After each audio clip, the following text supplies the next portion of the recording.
tem que ser muito amigo para vir aqui dar uma palestra sexta-feira às 8 horas, falei para o Humberto aqui, mas a ideia é que a gente está fechando aqui a semana de extensão, a semana universitária, na verdade, estamos com o coordenador de extensão, o professor Adriano, e a gente está fechando aqui com chave de ouro, porque a gente está fazendo, digamos assim, o lançamento do programa de inovação da faculdade, e a gente quer ver, nessa gestão do professor Edson e minha aqui na faculdade, como é que a gente pode reforçar, né, esse caminho, que é um caminho bom para a tecnologia, não só para a tecnologia, para outras áreas, mas a gente vai reforçar aqui na Faculdade de Tecnologia.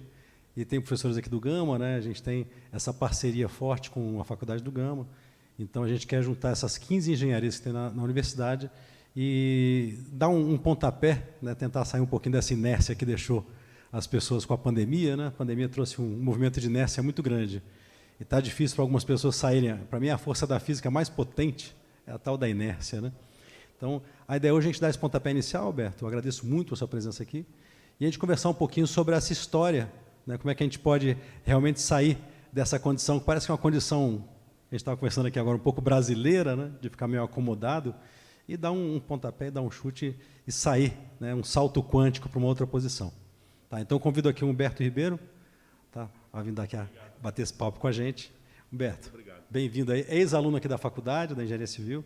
Tá? Então, a audiência é sua, está sendo gravado no YouTube, está passando ao vivo no YouTube, no canal da faculdade, está gravado, depois as pessoas podem indicar, tá? Vai estar disponível a participação.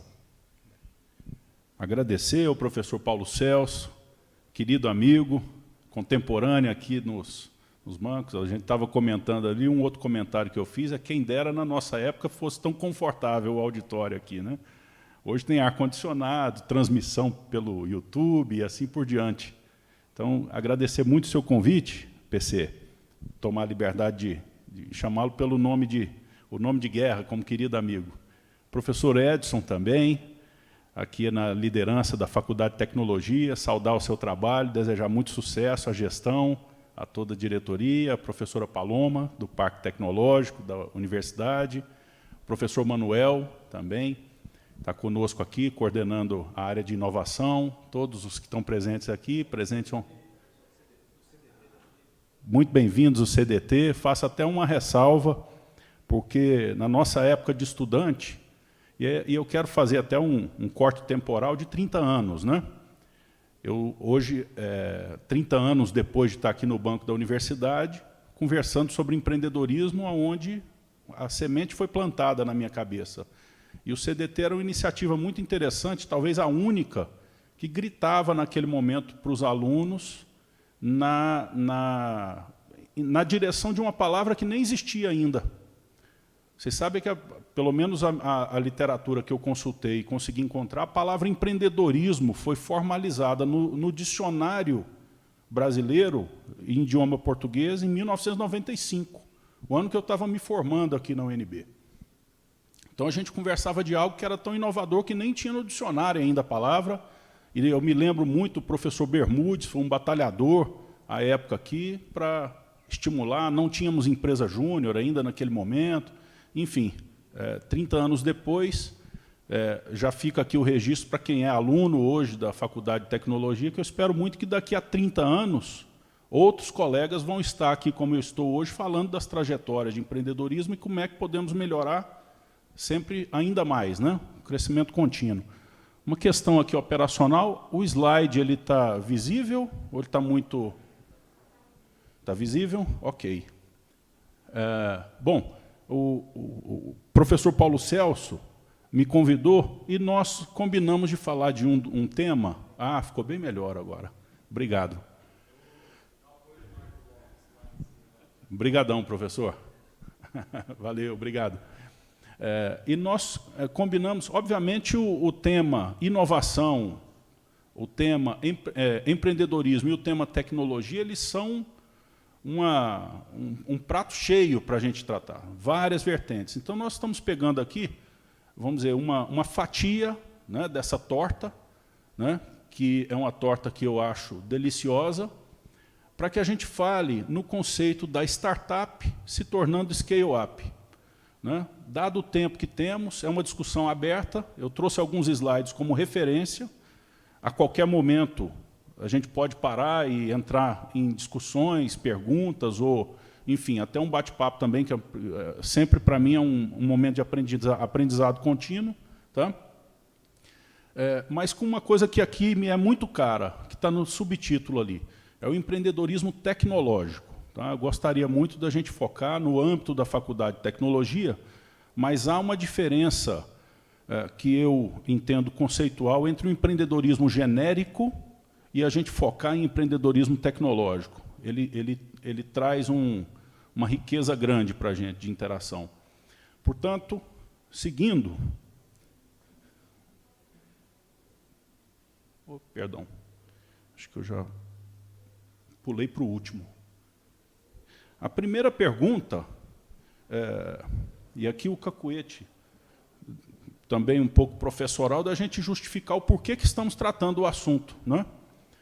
E eu tive a oportunidade, durante um período meu de quarentena profissional em Brasília, fui convidado como professor residente adjunto na Universidade de Cornell, lá nos Estados Unidos, em Nova York. E aí, a gente aqui faz que meio por intuição o estímulo para que outros empreendam, né? No meu caso, eu próprio pulei dentro d'água e fui empreender, né?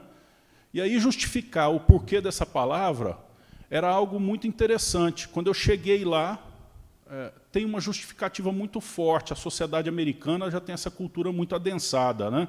Diferente do nosso caso aqui no Brasil. O meu caso, na prática, eu fui aluno aqui do Departamento de Engenharia Civil, na universidade, e já no meu terceiro ano de faculdade, um dos professores me convidou. Houve um desses editais CNPq para recursos humanos em área estratégica, o RAI, né? E um professor nosso chamou alguns alunos e disse, olha, isso aqui, se vocês tiverem interesse, tinha alguns temas interessantes, e um dos temas era transporte urbano, né? O professor, então, carinhosamente chamado de Zeca, né? Ele nos chamou e disse, Humberto, e tinha um outro colega também, vocês têm interesse? Então, um dos amigos foi para a área de geoprocessamento e eu fui para a área de transporte urbano. E o meu desafio que o professor trouxe, o professor Zé Carlos trouxe, foi o seguinte, como é que a gente elimina o transporte urbano? O transporte é porque existe a necessidade de locomoção de A para B por alguma razão. Como é que a gente elimina isso? E aí, eu tive, então, a felicidade de ter 2 anos de estudo, foi o meu projeto final aqui na universidade, na eliminação de transporte usando os meios digitais. Eu fui estudar, então, educação à distância, comércio eletrônico, otimização de cadeia produtiva, supply chain, né? Até para canteiros de obra e coisa desse tipo. Fui estudar num momento que ninguém falava sobre isso, né? Educação à distância, naquele momento, o máximo que a gente tinha era o telecurso, que passava na televisão, bem de madrugadinha. Isso era educação à distância naquele momento. E nós fomos estudar algo que foi muito interessante. Através da RNP, a gente estudou o conceito da ARPANET, lá nos Estados Unidos, né? O Ministério da Defesa americano estava criando uma rede ponto a ponto que conectaria o planeta e que, em 1996, eu já era formado, o governo americano transformou na que hoje chama-se internet. Então, eu sou um habitante da internet, eu consegui uma senha para acesso, naquele momento, em razão da Universidade de Brasília, do Departamento de Engenharia Civil, consegui uma senha para navegar algo que nem estava disponível ainda, e era interessante até para explicar para os familiares. Assim, eu me lembro, né, a minha avó vinha visitar aqui em Brasília, e eu falava para ela, vó, eu estou estudando isso, isso, isso. Ela falava, você é um mágico, eu não entendi nada do que você está fazendo. Essa é uma oportunidade que aconteceu comigo, e eu chamo a atenção dos alunos de hoje, porque seguramente há outras oportunidades para que vocês comecem mágicas, certo? Aquele meu processo de estudo na universidade, depois eu saí, eu sempre estagiei, canteiro de obra, né? Carreguei corpo de prova de concreto no metrô de Brasília, quando estava na escavação do túnel.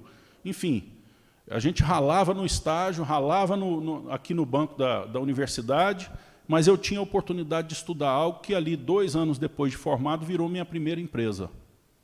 Numa época que startup não chamava startup ainda, né, professor Manuel? Foi um conceito, na época, uma onda chamada .coms. Então, a primeira empresa .com, registrada na Junta Comercial de Brasília, foi minha, a superobra.com. Né?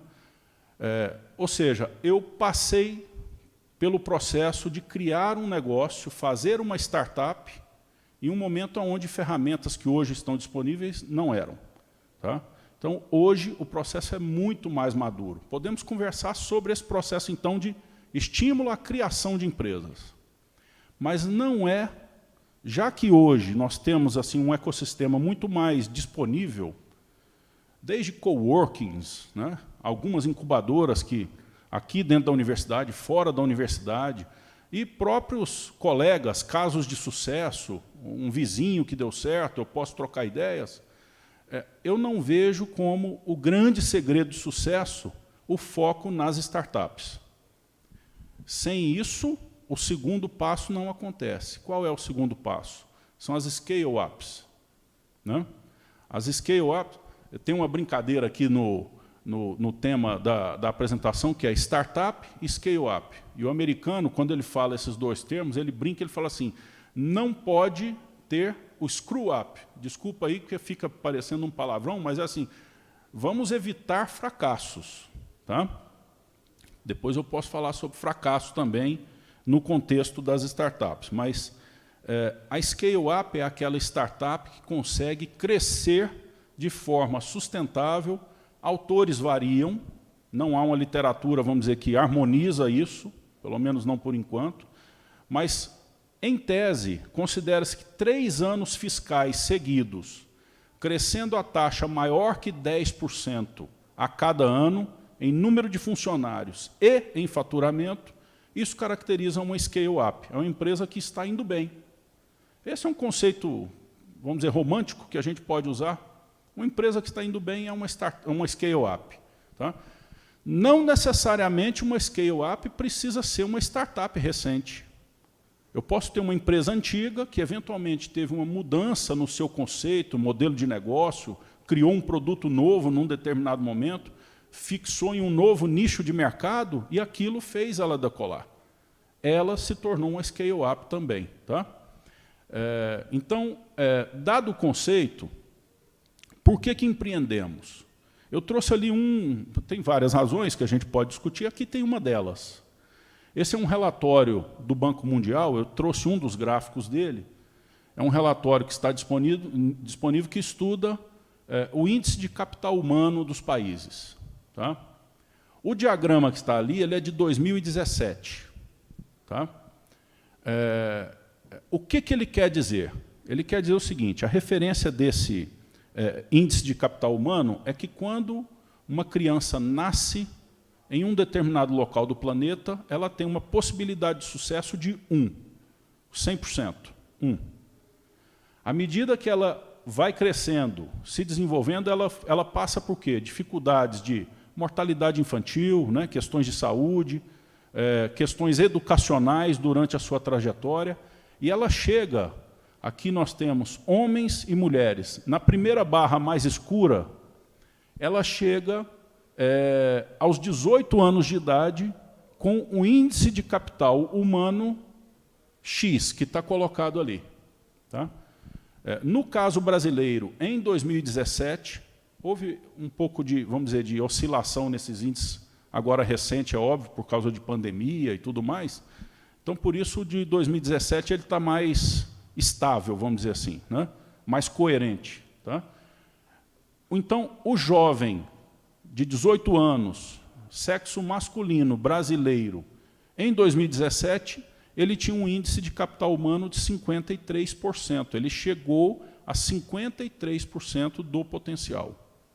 Certo? Então, se eu tenho 1 milhão de jovens, eu vou ter 530 mil deles em capacidade plena de produção, e os outros com 0. É óbvio que não é assim. Isso aí é distribuído, obviamente, entre cada um de nós que participa da sociedade. A mesma coisa as meninas. As meninas chegam aos 18 anos com uma capacidade humana maior do que a dos meninos. É o 0,60 que está ali. Tá? Aí vem o segundo degrau. O segundo degrau, a barra mais clara, ele é o índice de capital humano utilizado. Aí já não é mais com 18 anos, é um pouco mais para diante, em torno de 25 anos de idade. Quanto do capital humano dos meninos e quanto do capital humano das meninas foi alcançado? Gerou produtividade econômica e social. Pelo índice do Banco Mundial, os meninos brasileiros, em torno de 25 anos de idade, eles estão a 40% do potencial. E as meninas, 32%. Ali os fatores são, obviamente, diretamente ligados à questão de empregabilidade. Nós estamos, né, começando a discutir esse tema, né? Empregabilidade e também outros. Quer dizer, a menina engravida, e aí saiu do mercado de trabalho, e assim por diante. O que interessa para a gente nisso aqui? É aquele gap que está ali colocado, mas principalmente o gap entre o 1, que é o total, né? Seria o potencial pleno, e aquele atingido aos 25 anos de idade ali. Nós estamos, então, em tese, desperdiçando um enorme potencial dos meninos e um ainda maior das meninas.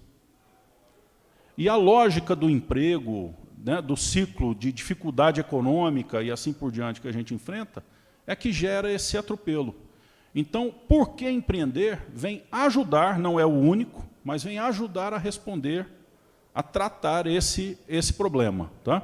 Eu peguei o dado de 2019 aqui embaixo, e a média entre homens e mulheres, ela está em índice de capital humano utilizado de 38,7%. É o último que eu encontrei disponível. Tá? O ciclo de empreendedorismo, a cultura de empreendedorismo em uma sociedade ajuda a mudar esse índice, ajuda a criar riqueza.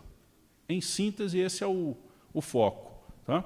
Essa é uma medição, então, vamos dizer, mais de cunho econométrico, né, da sociedade, mas tem uma lógica também de cunho regional. A gente pode tratar um pouco sobre isso também, mas assim, os bolsões de empreendedorismo, eles claramente, quando você aplica essa metodologia do Banco Mundial e mede naquele determinada micro-região, você nota os saltos, né, na sociedade local. Porque o sucesso de um empreendedor, ele representa de forma sistêmica um indutor de sucesso para todos os outros que estão em volta. Né? O fato de existir um Bill Gates nos Estados Unidos, só para usar um nome conhecido, lá em Seattle, muda a dinâmica da cidade de Seattle, porque o sujeito criou uma empresa com tal pujança, e essa empresa tem clientes, fornecedores, pessoas que têm interesses com essa empresa e vão se relacionar com ela, que movimenta o aeroporto da cidade, os hotéis da cidade, o restaurante da cidade. Obviamente, em segundo degrau, movimenta as escolas da universidade, em terceiro degrau, os hospitais, o setor de saúde da cidade, ou seja, poder de consumo. Certo? Poder de consumo. Então, nesse sentido, a pergunta tem ali um sinalizador de direção ali naquela imagem, né? Empreendedorismo é uma das direções a se seguir? A minha convicção pessoal é inquestionável quanto a isso. A gente olha e inveja várias regiões do mundo justamente por causa da capacidade de dinamismo empreendedor que essa região tem ou não tem. Não é? Só um detalhe aqui. A apresentação ela contou com o apoio da minha filha, que é estudante da Universidade de Brasília, a Amanda, que é a mais velha, do curso de comunicação. Então, eu faço um registro porque ela achou importante que a gente colocasse essa imagem aqui na capa para mostrar que a startup está bonitinha aqui, ó. Mas olha o tamanho da escadaria que ela tem. E a nossa conversa aqui ela tem a ver em como ajudar aquela startup a subir de forma mais suave, confortável os degraus, mas que tipo de, nós enquanto sociedade, todos os agentes que participam do ecossistema, que tipo de instrumentos a gente pode criar, de ferramental, de aparato de suporte, para facilitar a vida dessa startup. Porque se a gente ajudar aquela criancinha ali, ó, nós estamos ajudando a todos nós. Esse é o conceito, né? E aí é um conceito de publicitários, viu, professor Paulo César? Que eu tô herdando aqui da Amanda. Bom, quem é o empreendedor? Eu estou aqui fazendo um copia e cola de um colega que foi professor lá na Universidade de Cornell, e na tese dele, na dissertação dele de doutorado, em 1916, o professor Frank Knight, depois ele saiu de Cornell, acho que foi para a Universidade de Chicago, mas ele disse isso na tese. A tese dele estudava o termo empreendedorismo e cunhou, a palavra já existia em outras teses, tá? Mas ele registrou essa palavra, a importância. Então, no ecossistema de Cornell, a gente usa o professor Frank Knight como uma referência. O empreendedor é aquele que age agora, é forte o verbo, agir, tá? E é hoje, é agora. Encarando incertezas, porque as incertezas são inúmeras em qualquer segmento de atuação, é o concorrente, é a capacidade de precificação, é fornecedor, é insumo, é forma de produção, né? Nós estamos falando com professores da engenharia de produção, da engenharia civil, da engenharia elétrica, cada um tem a sua nuance. Então, todos nós encaramos incertezas. Eu estava numa iniciativa empreendedora exatamente quando foi anunciada a chegada da Covid no Brasil. E aí tive mudanças radicais num determinado negócio. As incertezas acontecem e a gente tem que agir perante, encarando a incerteza, né? E visando o lucro. O lucro, ele é belo. O lucro consagra o trabalho, o esforço que foi dedicado. O lucro, ele premia esse esforço e ele é um indutor de novas ondas de desenvolvimento. Certo? Eu queria falar um pouquinho ainda sobre a palavra empreendedor, porque essa é uma palavra, eu tive uma oportunidade que foi muito assim, marcante na minha vida. Eu tive algo que não foi marcante, que foi a questão comercial ou negocial da minha vida, que foi a venda de uma empresa, num determinado momento. E quando eu fiz a venda dessa empresa, para uma empresa estrangeira que estava vindo para o Brasil, eu tinha no contrato um termo que eu não poderia concorrer com essa empresa que eu estava vendendo durante um período de 3 anos. Então, eu me senti um cachorro caindo do caminhão de mudança. Falei, poxa, eu passei 18 anos da minha vida fazendo isso e, de repente, eu não vou poder fazer, né? Mas aí aconteceu um fato que foi muito interessante. Eu fui convidado para assumir uma secretaria no governo federal. E uma das atribuições nessa secretaria foi a de cuidar, na verdade, de conceber a política nacional de empreendedorismo. Então, eu que já era todo participativo em associações de empreendedores e tudo mais, aquilo para mim, usando mais uma vez a metáfora aí do cachorro que caiu da mudança, eu era aquele cachorro de cidade de interior que a gente sempre reclama do governo quando é empresário, né? Ah, porque o imposto é alto, porque o governo não ajuda, porque eu preciso de acesso a mercado, tem que fazer isso, fazer aquilo, o governo só cobra e não sei o quê. Foi parecido, então, a segunda metáfora com aquele cachorro da cidade interior que passa ali um carro de manhã e outra tarde naquela rua empoeirada e o cachorro sai latindo atrás, né? E o carro vai embora, o cachorro latiu e ficou por isso mesmo. A minha metáfora é a seguinte, eu sempre argumentando, querendo melhorar as questões de relação com o governo, de repente o governo parou, o caminhão abriu a porta e disse, entra e dirige agora, cachorro. Você que vai dizer o que pode melhorar. E eu realmente consegui participar e desenvolver a Política Nacional de Empreendedorismo. Foi uma parceria muito bonita do Brasil com a União Europeia, em especial, trocas de experiência, a UNB nos ajudou, foi um trabalho do CDT de relatoria que foi feito junto conosco num determinado momento desse projeto. Tá? Então, enfim, muito interessante, mas o que eu queria chamar a atenção naquele trabalho, para esse que nós estamos conversando hoje aqui, é que há uma diferença. Aqui nós estamos falando de uma segmentação para empreendedorismo tecnológico. Lá era um empreendedorismo generalista, que ao mesmo tempo que a gente tem que ter a preocupação com o empreendedorismo de ponta, aquele que concebeu a Embraer aqui no Brasil, lá atrás, o professor Osiris Silva, a turma pioneira lá, citando um exemplo de sucesso brasileiro, nós temos também o microempreendedor individual, que é o sujeito que, às vezes, o que ele tem como insumo é zero de formação educacional, acadêmica, e um isopor para vender um picolé, alguma coisa, numa rodoviária ou numa porta de um estádio de futebol. Então, empreendedor, quando a gente fala em geral, tem grande massa que é o empreendedorismo por necessidade. É muito grande essa fatia. Tá? No nosso caso aqui, todo empreendedor tem necessidade, mas nós aqui somos privilegiados, porque a nossa necessidade é diferente, pegando aquela pirâmide de Maslow, né? É diferente do cara de um isopor de picolé na porta do estádio de futebol. Nós aqui temos ao menos a condição de, durante uma semana, ter um tempo e pensar e usar uma biblioteca e ter uma bancada de desenvolvimento com equipamentos que a gente possa testar. Eu tinha uma senha da RNP para acessar a ARPANET. Imagina isso. Ninguém sabia o que era internet ainda. Por isso que eu digo, aqui dentro da UNB, e, obviamente, em vários outros centros acadêmicos, Brasil afora, de ciência e tecnologia, nós podemos fazer mágica. Então, aqui, agora, o foco é o empreendedorismo tecnológico.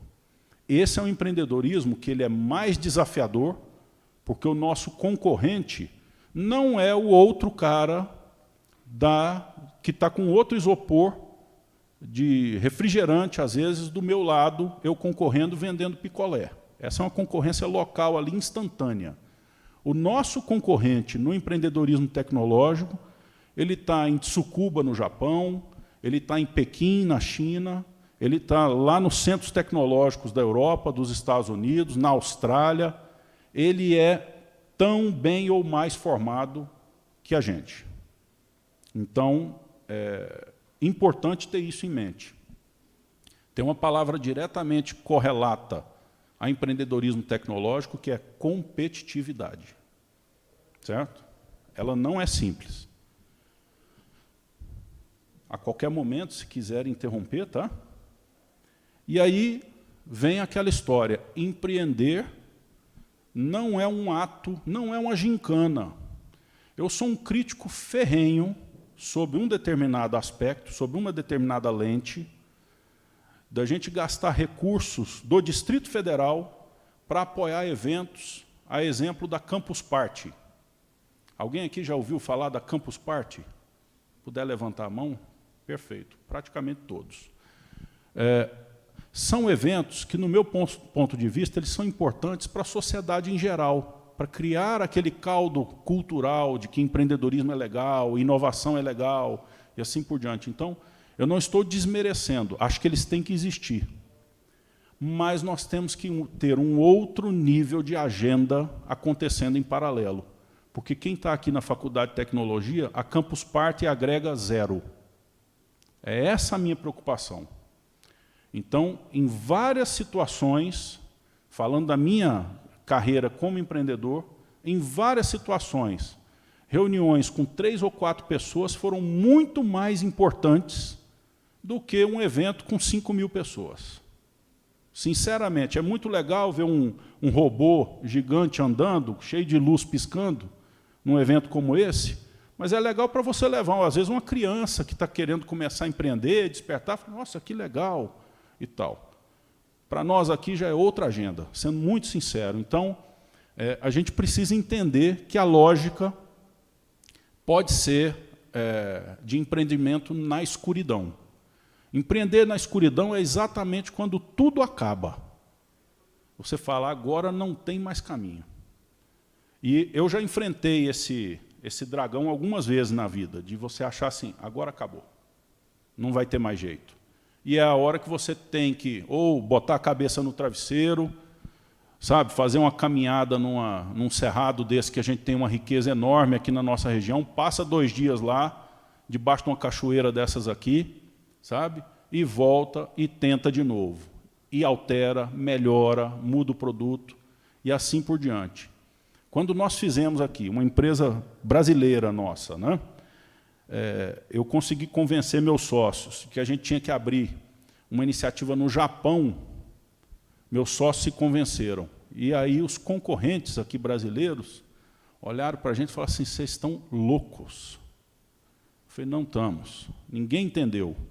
Se a gente conseguir ter sucesso vendendo tecnologia e software para o Japão, qualquer lugar do mundo ficou viável.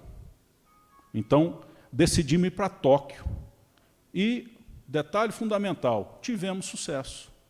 Abriu as portas da empresa em vários lugares do mundo, né? Por isso que os estrangeiros tiveram interesse depois em comprar a empresa. Tá? Então, assim, foram momentos difíceis, momentos que a gente achou que não ia dar certo, mas algumas coisas acontecem que, de repente, muda a lógica da empresa. Tá? Ali tem alguns exemplos de empresas que nasceram nas trevas. A Google, pegar o primeiro que está ali listado, foi uma empresa que nasceu, eu tive a oportunidade de estudar com o Larry Page, um dos fundadores da Google. Certo? No momento que a gente se conheceu, o desafio dele era algo inimaginável. Um dos maiores players no setor, né, digital chamava-se Yahoo. Alguém se lembra da Yahoo? Né? Então, a Yahoo era dona do serviço de busca da internet. Era dona. E, de repente, um americano e um russo, lá na Califórnia, poxa, vamos fazer um negócio aqui diferente. Não preciso nem dizer o sucesso. Eles conseguiram ser mais competitivos por uma série de razões, de eventos, de sortes. Né? Vocês vão ver daqui a pouco a palavra sorte ali, a palavra não, o conceito de sorte. Né? E assim por diante, cada uma daquelas ali passou por momentos semelhantes. Tá? Estou citando o exemplo do Google apenas para dizer, seja pelo momento, aqui algumas dessas empresas nasceram durante a crise de 2008, 2009. A minha empresa de .com aqui de Brasília nasceu em 97. O registro dela é de setembro de 97.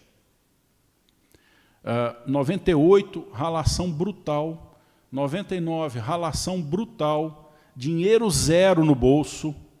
Era um vexame que a namorada queria ir num cinema, ficava preocupado de que depois como é que eu ia pagar um lanche para a namorada. Não tinha. Era 100% do recurso. Trabalho sábado, trabalho domingo, direto. Não tinha como. E aí até que 2000 aconteceu uma coisa, que foi o estouro da bolha. Acredito que alguns aqui não pegaram isso, né? Não tem conhecimento, mas estourou a bolha na Nasdaq, lá nos Estados Unidos, e disseram, agora é o fim das .com. Eu falei, pronto, agora eu gastei aqui tudo que eu tinha, 3 anos né? Vou voltar para ser engenheiro de canteiro de obra, trabalhar numa obra aqui, entregar currículo. Né? O que acontece? Vem um determinado evento, aconteceu um evento em São Paulo, com investidores de startups, de .com na época. Né? Aí eu falei, vou nesse evento. O que está acontecendo? Né? Vou nesse evento. Aí já foi começo de 2001, talvez. Eu fui, apresentei um briefing, assim, uma síntese do que era a minha empresa. Entreguei para os organizadores do evento, que era o pessoal do Softex, que estava organizando isso. Entreguei, foi anunciado. Aí eram 15 investidores, 13 quiseram falar comigo. Aí me ligou a pessoa do Softex e disse, olha, a sua agenda é a mais cheia de todas. Eu falei, poxa, esses caras são doidos, o que eles estão querendo falar comigo? Né? Tanto de... E aí fui, apresentei questão de plano de negócio e não sei o que e tal. O detalhe mais interessante foi o seguinte, o investidor que alavancou a minha empresa, ele estava esperando eu voltar para Brasília. Quando eu voltei para Brasília, ele disse, e aí, como é que foi o seu evento? Muito bom, conversei com muita gente, estão todos interessados aqui e tal. Tinha uns 3 ou 4 que tinham proposta firme para me fazer, né? Aí, de repente, sabe o que ele fez? Ele falou, eu estava só esperando você ir nesse evento e tem uma validação de lá. Escolha qual é a melhor proposta e, se você quiser trabalhar comigo como investidor do seu negócio, eu cubro a proposta mais R$1. Então, ele não teve trabalho nenhum. Eu fui para São Paulo, tive que discutir os detalhes todos. E olha só, aquilo que estava trevas para mim, no meio de uma crise mundial das .coms, de repente, o cenário mudou. Eu ganhei capacidade de ter um escritório em Brasília, um escritório em Goiânia, um escritório em São Paulo, e dali o negócio foi crescendo, desenvolveu. Uma experiência brutal que eles tinham de mercado, esses investidores. Então, assim, entrou gente muito mais madura para me ajudar em coisas que eu não tinha conhecimento. Eu tinha conhecimento técnico, mas não tinha vivência de mercado. E mercado é tudo. É a competitividade que eu estava dizendo. Então, assim, mas tem Covid, mas tem eleição, mas tem... Sempre vai ter alguma coisa para quem está olhando o copo meio vazio. A gente tem que olhar o copo meio cheio. Isso é uma mensagem que está aqui embutida nesse slide. Ok? E entre, então, tudo isso, onde é que a gente chega, né, os engenheiros? Qual que é o nosso papel? Eu digo que o papel do engenheiro talvez seja um dos principais no ecossistema de empreendedorismo. Eu já falei da sofisticação, né, da questão tecnológica, mas o engenheiro ele tem coisas no dia a dia dos negócios que salta aos olhos. Não é à toa que tem um monte de banco contratando engenheiro como gestor financeiro. A gente, com números, a gente é assim, né? O sujeito fala uma coisa, está errado a ordem de grandeza, na hora a gente sabe. A minha esposa é advogada, super talentosa. Mas tem coisas que, às vezes, eu falo numa escala, a gente está vendo um programa, eu falo assim para ela, poxa, mas isso aí está errado o número. Ela, lá vem você, como é que está errado o número? Você está ouvindo aí agora? Não, se você pensar, o planeta Terra tem 8 bilhões de pessoas. Se eu fizer tanto de cálculo para 8 bilhões, esse número aí não chega.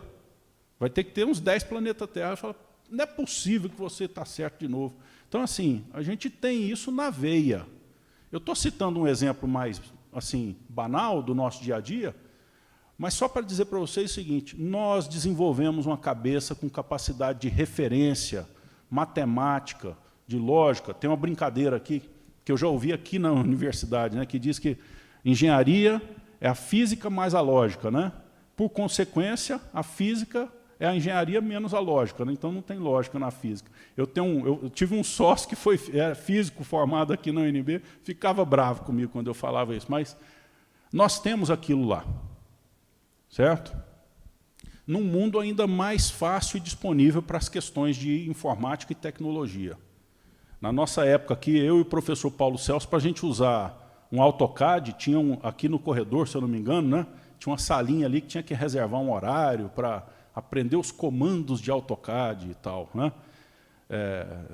Eu me lembro que quando chegou uma planilha de cálculo, eu não me lembro qual foi desses softwares, um mais avançado, aí os professores, que eram os meus orientadores do projeto final, falaram, não, Humberto, você faz um curso para ensinar a gente a usar essa planilha nova, porque a gente não aprendeu ainda. Então, assim, estava tudo começando, né? Hoje não, está ali disponível, né? Outra coisa, trabalho em equipe e capacidade de liderança do engenheiro. Também é notável. A gente tem habilidades mentais que vão sendo desenvolvidas durante o curso, que ajudam. Eu vou falar um pouco mais sobre isso na frente. Ética e visão holística. Esse cenário, capacidade de entender o mundo e assim por diante. A consciência socioambiental. Esse aqui, obviamente os slides aqui são referenciais, mas isso aqui merece uma discussão por si só. Tá? As questões socio e ambientais no planeta atual, elas são os grandes vetores de, por um lado, restrições ou regulações e normas, mas, por outro, grandes, enormes oportunidades. Então, observar bem aquele ponto ali, né? Capacidade de planejamento do engenheiro, a otimização, a questão de observar a segurança do trabalho, né? Convivência com mudança. Na verdade, nós é que somos culpados pela grande maioria das mudanças do planeta. São os engenheiros. Porque é onde nasce o novo paradigma. É na faculdade de tecnologia e na nossa vida profissional, né? Então, conviver, aceitar, adotar e transformar o planeta, vivemos em mudança. Engenheiro é isso. Conhecimento técnico, obviamente, e criatividade e resolução de problema. Porque, de repente, não foi exatamente aquele planejamento que vai ser o produto final, né? Durante o transcorrer do desenvolvimento, seja de uma startup, de uma scale-up, né? Ou de um produto propriamente dito, de um projeto, uma iniciativa, nós vamos conviver com problemas que são inesperados. Foi o caso da Covid, ninguém esperava, aconteceu, vamos ter que mudar, né? E aí eu falei da sorte. Essa aqui é mais uma contribuição do Departamento de Comunicação da Universidade de Brasília, que a minha filha trouxe para a gente ali um biscoitinho da sorte. Será que é sorte? E aí tem aqueles jargões, né? Ah, quanto mais eu me esforço, mais eu dedico, mais sorte eu tenho. E é por aí o conceito que está aqui colocado, né? E a universidade pode ter um papel indutor nesse contexto. Aumentar a sorte de todos nós. Quando ela melhora o ambiente de inovação, de desenvolvimento de startups, aqui dentro, ela está aumentando a chance de sucesso de um de nós que seja, e isso tem o efeito catalisador, né, sistêmico, econômico, social para todos nós. Então, a relevância do papel indutor da universidade, e aí aplaudir a iniciativa da FT Inova, né, essa sinergia que está sendo, né, que eu estou vendo acontecer na universidade, tá? Mas por que a universidade é esse grande catalisador para a gente? Primeiro que eu tenho na universidade, a UNB é exemplo disso, sempre foi, multiculturalidade, né? Eu tive um colega aqui durante o curso, entramos juntos e formamos juntos. E ele veio da Ilha do Bananal, né? Ele era de uma família indígena, né? Inclusive com sobrenome indígena, e passou o curso aqui conosco, morava lá no CO, né? Tinha dificuldades, fez estágio, aquilo tudo, e depois voltou para a Ilha do Bananal para ajudar a comunidade dele, como engenheiro da Universidade de Brasília, né? Levando as capacidades novas que ele desenvolveu aqui. Para mim, era um aprendizado cada bate-papo com ele. E almoçar ali no bandejão com ele era uma riqueza, sabe? Porque eu era cidadão, eu sou goiano de nascimento, mas criado aqui em Brasília, aqui no começo da Asa Norte. Então, a realidade, os choques culturais, eram no dia a dia, seja com ele ou seja depois com uma vida profissional que eu tive que me jogou para o mundo. A UNB, seguramente, em cada momento assim que eu vivi na minha vida, não vou saber pontuá-los agora, mas assim, como a UNB foi importante nessa questão de multiculturalidade. Tudo bem, Humberto, mas isso é uma experiência pessoal sua. Por que isso é importante para um negócio? E principalmente para uma startup ou para uma scale-up? A startup, você tendo o conceito de multiculturalidade, você cria um negócio mais resiliente. Ele vai se adequar a situações diferentes de forma mais fácil. E a scale-up, então, nem se discute. Como é que eu fui fazer negócio com o Japão? Como é que eu fui fazer negócio com Finlândia? São contextos culturais completamente diferentes. E para você crescer, várias vezes, aí tem ditados que falam sobre isso, né? Santo de casa não faz milagre. Eu tive que ter sucesso fora para, às vezes, o meu vizinho reconhecer o valor do meu produto. O vizinho que eu digo, o vizinho de mercado, aqui em Brasília mesmo, né? Às vezes queria vender alguma coisa ou para uma empresa privada ou para o governo, aqui em Brasília, a gente falava, não, isso aí é coisa do Humberto e tal. Até o dia que o cara falou assim, olha, ele vendeu lá para empresa lá mundial, lá em Tóquio. Ele vendeu para o FBI nos Estados Unidos. Opa! Como é que o FBI compra um negócio que a gente não está usando aqui em Brasília? Então, olha como é importante essa multiculturalidade, porque para eu conseguir chegar lá e fazer isso, esse fator foi importante. E vários momentos dentro da Universidade de Brasília me passavam na cabeça nesse dia a dia, com a pastinha comercial, uma pastinha igual aquela ali, andando aí de avião pelo mundo afora, sabe? A outra coisa, a interdisciplinaridade. Assim, as primeiras 20 pessoas que trabalharam na minha empresa, pode parecer vamos dizer, uma segregação de mercado, das primeiras 20 pessoas que trabalharam na empresa, só uma não era oriunda da Universidade de Brasília. Só uma. Todo mundo vinha da UNB. Eu não tinha como, naquele momento, desviar o foco para verificar a qualidade do capital humano. Eu tinha que confiar no capital humano, porque se não fosse a pessoa certa no lugar certo, eu naufragava. Veio todo mundo, praticamente, só uma colega que não, veio da UNB. Aqui das engenharias e lá do curso de administração de empresa, principalmente. Aí a interdisciplinaridade, né? Quem fez o slide para mim foi uma colega de UNB, que é, por coincidência, minha filha. Mas é aqui da comunicação. Então, assim, eu não quero dor de cabeça, além do carinho de ser minha filha, mas tem o talento. Eu sei que quem está trazendo conhecimento para ela, né, é coisa de primeira linha. Então, eu usei esse conceito minha vida toda, não me arrependo de forma alguma, não foi pouca gente, depois que a gente interagiu, no aspecto de recrutamento e coisa desse tipo, com a Universidade de Brasília.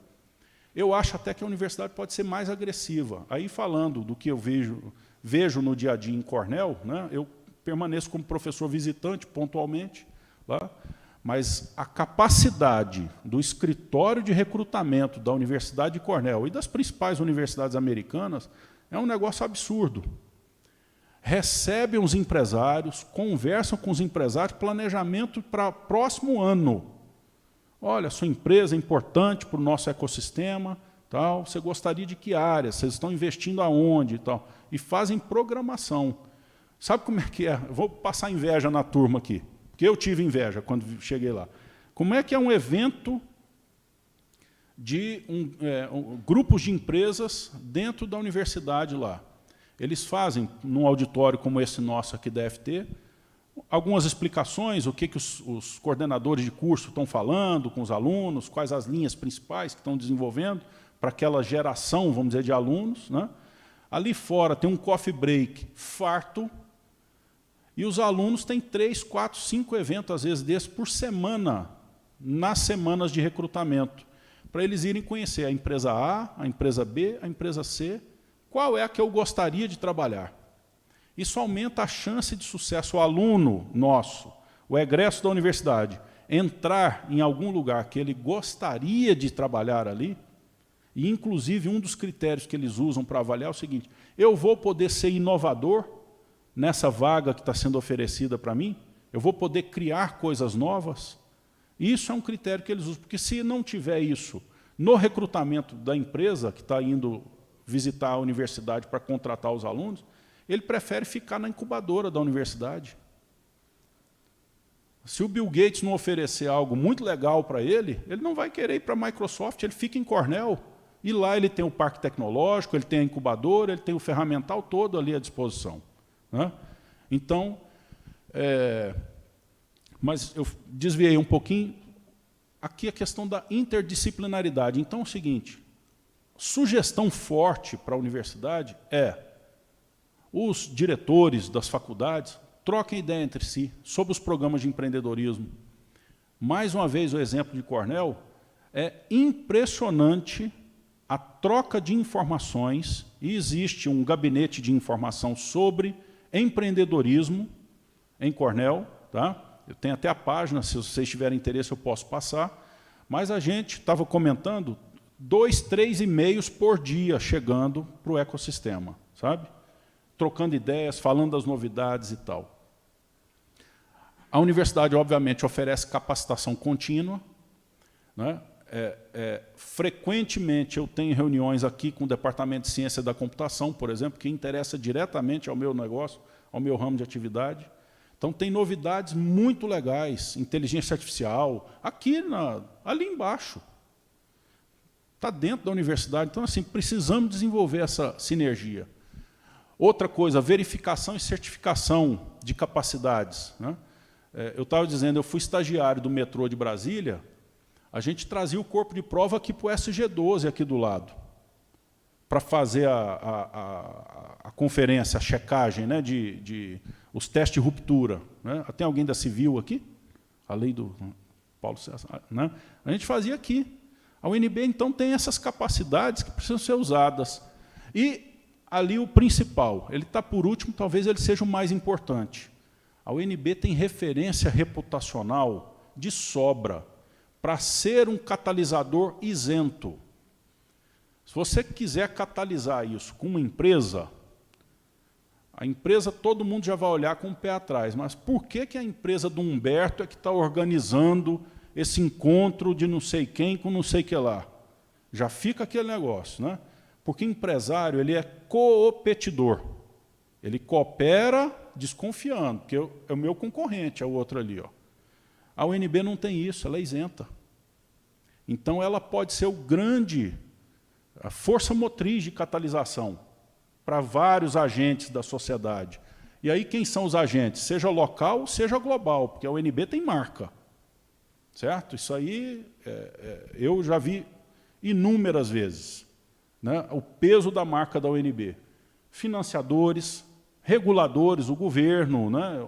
Instituições, dependendo de segmentos de atuação de mercado também, você tem outros agentes, uma ABNT, ou coisa desse tipo, que está ali na linha de reguladores também. Tá?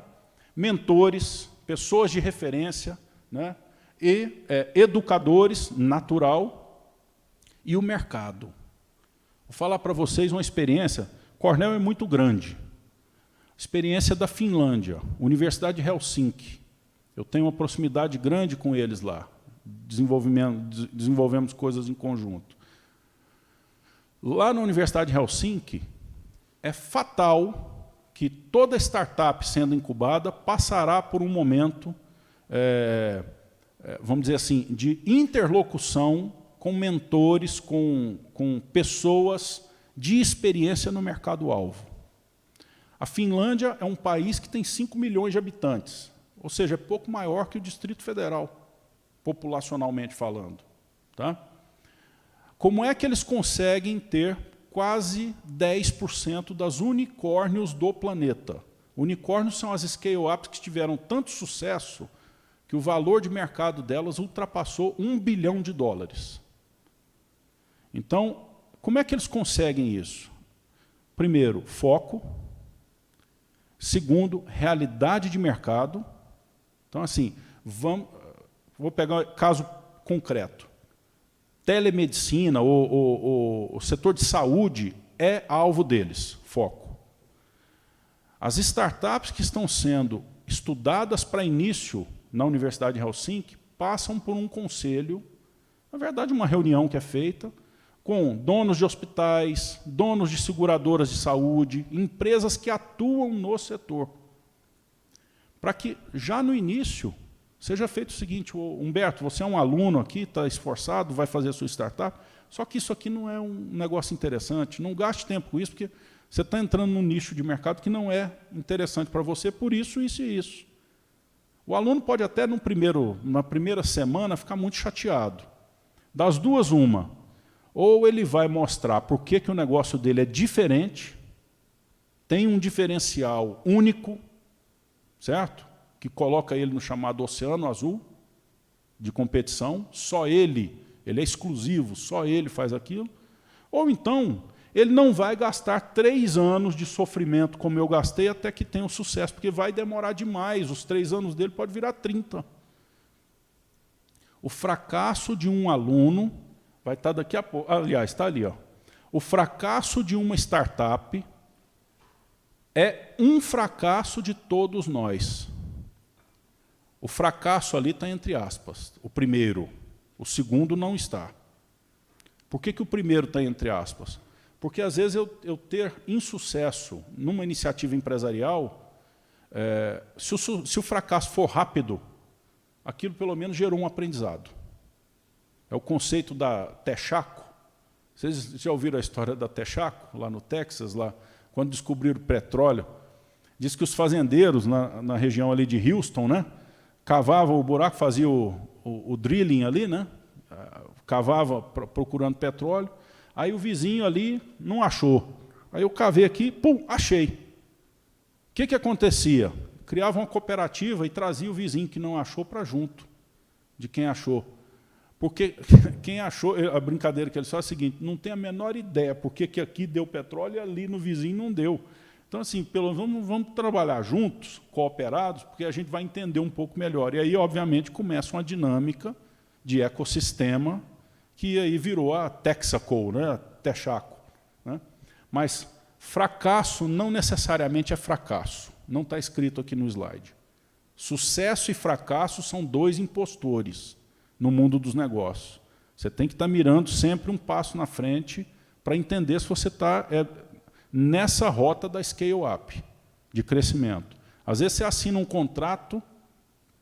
Eu tenho um queridíssimo amigo, oriundo da Unicamp, inclusive, que nós estávamos conversando, que ele teve um momento de glória quando assinou um contrato gigante na empresa dele. E ele quase morreu por causa desse contrato. Então, ele teve um segundo momento de glória quando ele conseguiu destratar o contrato que ele tinha achado que era o contrato da vida dele. Sucesso e fracasso no mundo empresarial são dois impostores. Mas ali está, entre aspas, o fracasso de uma startup é porque a gente perde tempo e entusiasmo. Imagina um aluno incubado que teve daqui a um ano um fracasso. Será que ele vai ter resiliência pessoal suficiente para criar uma nova empresa depois? Ou ele vai imediatamente começar a procurar uma outra oportunidade menos arriscada? E a gente perde, vamos dizer, aquele momento de graça de ter uma pessoa que poderia criar um poço de petróleo, de riqueza para a gente. Tá?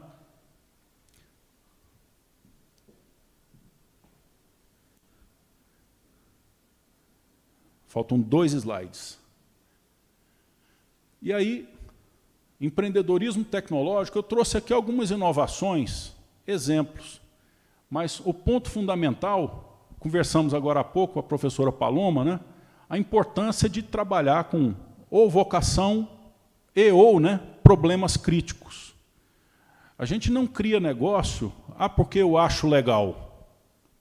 Amigo, se ele não tem mercado, se ele não resolve um problema crítico da sociedade, né, ou se, principalmente, nós não temos na nossa região uma vocação estruturante para aquilo, vai ser muito difícil, você vai perder tempo. Né? Então, vocações... E o Brasil, nós temos uma capacidade sensacional de trabalhar sem vocação. É impressionante como a gente faz as coisas de forma desconexa. Às vezes, por uma paixão pessoal, eu torço para o Flamengo ou por tal, e vou fazer desse jeito por causa de... Não vai dar certo. Sistemicamente não vai dar certo. Então, a gente precisa pensar. Brasília é uma cidade que tem vocações enormes. Enormes. A gente tem... Vou citar um exemplo aqui que eu vejo no dia a dia. A gente tem um público flutuante, tomador de decisão e contratador de serviços, que, obviamente, estará sempre vindo para a nossa cidade, porque ela é a capital federal. São prefeitos, governadores, secretários de governo estadual, municipal, vêm a Brasília todo dia aos montes. Decisores de agências, né, governamentais, tudo mais. Por que não Brasília ser um showroom de soluções para essas pessoas? Privado, eu estou falando. Porque esses cidadãos que vêm, eles já vão ter uma reunião lá no ministério, lá no órgão tal. Só que, se eles soubessem que em Brasília, como tem em Washington. A minha filial em Washington, quando nós abrimos lá, ela foi instalada, chama-se, né, o Corredor de Dulles. É a conexão entre o centro de Washington e o aeroporto de Dulles. É o Corredor Tecnológico de Dulles. Nesse corredor tecnológico, você tem centros de convenção, né, que são uma espécie de showroom. A IBM não é uma empresa de Washington. O principal showroom da IBM, para falar de uma empresa americana, nativa lá, principal showroom tecnológico da IBM é em Washington. Um centro magnífico. Então, se chega um prefeito de qualquer cidade americana lá nesse centro da IBM, ele vai ver quais são as soluções que ela tem para a saúde, para a educação, para trânsito, para o que quer que seja, segurança pública e assim por diante. Como é que Brasília não tem isso? Como é que pode? É ruim para o Brasil que Brasília não tenha isso. Até porque se eu tivesse ali 5 concorrentes, quando o governador, a governadora chegasse em Brasília, olhasse e disse, não, mas para a saúde essa aqui é melhor. Para a segurança pública é aquela outra lá. De manhã nós vimos uma boa, tal, e cada um toma a sua decisão. Mas a gente cria sinergia de negócios. É bom para todo mundo, né?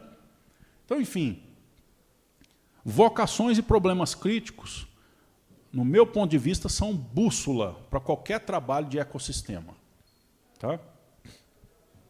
Aqui eu mostro 3 soluções que estão acontecendo e não tem a ver com Brasília, eventualmente. Tá?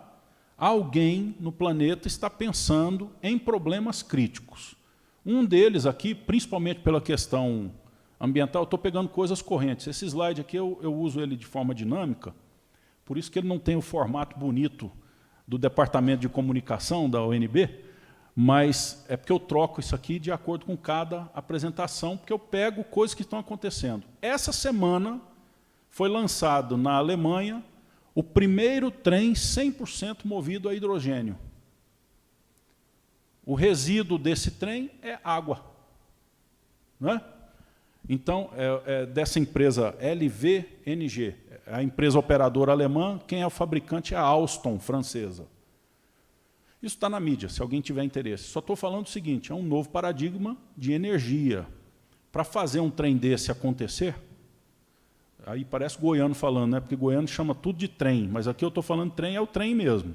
Para fazer um trem acontecer, esse aqui, a quantidade de esforço de engenharia que foi necessário, obviamente foi significativo. Senão já estava pronto. Esse é o primeiro, segundo os alemães, né? Pelo que veiculou na mídia aí mundial, tá? Paradigma aqui é energético. Vou pular para o outro lado lá. Ó. Empresa brasileira, Embraer, está investindo muito forte, segundo o que está sendo divulgado, no conceito que se chama eVTOL, né?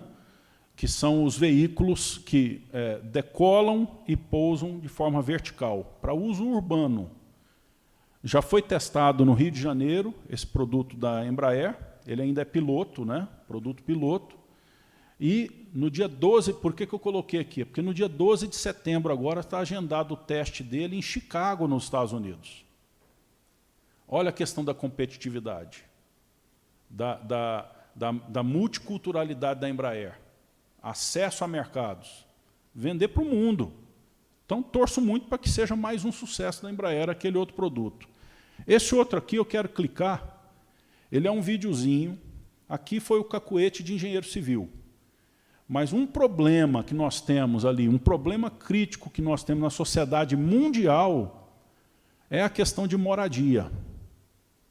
Né? Esse é um produto que vem se posicionar em moradia de baixo custo, com um patamar razoável de qualidade, eu achei até excelente, teria problema nenhum de passar uns dias aí, né? O dia que a esposa está brava, né, dá uma canelada, você, opa, vou para o Boxable, que chama ali, né? Então, mas o que eu queria mostrar para você é o seguinte, ao final do vídeo, é um vídeo de 1 minuto e pouco, ao final do vídeo, dessa casa instantânea, ele mostra o tamanho do galpão, já tem vídeos mais novos na internet, no YouTube, sobre essa empresa, mostrando a fábrica. Eles estão fazendo casas instantâneas em série. O que é isso? É uma casa que é transportada como se fosse um container, ela é montada em 1 hora e 15 minutos, está pronta, você pluga água, energia, em cima de uma fundação simples, com novos materiais que resistem ao frio e ao fogo, e ela já vem até com geladeira. Falta a cama arrumada, eu acho que já vem. Eu vou clicar no vídeo aqui, então eu peço que só atentem para esse ponto, deixa eu ver aqui. Ele tem um sonzinho, mas é só uma musiquinha aqui, está aqui tocando, nem importa não. Em 1 hora e meia isso aí está pronto. Imagina. $50 mil ele está vendendo. Americano é campeão do marketing, né? Já bota o preço. Olha lá, resiste ao fogo, o material.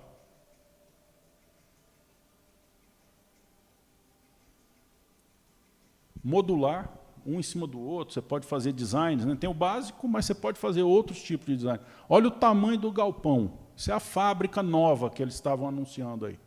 Né? Olha isso. 5 pavimentos.